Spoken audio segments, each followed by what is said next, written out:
Hello, welcome to Her Haven. I'd like to share how I have learned to help my cucumber plants to have a longer life cycle for more productions into fall.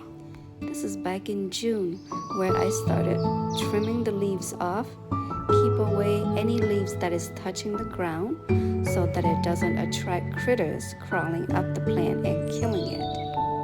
Dương trong ta có yếu chủ mô chấm blong giá tợ lên nó giá tem blong thực tô tợ tôi xí hát sa pum blong chiu hu ang le sa chỉ một gang gang tàu cho sâu. By keeping the plant healthy all summer long with no leaf touching the ground, taking out the dead leaves and so on, this last half of video is taken today, September 11, and these cucumber plants continue to produce brand new cucumbers. I am hoping this will keep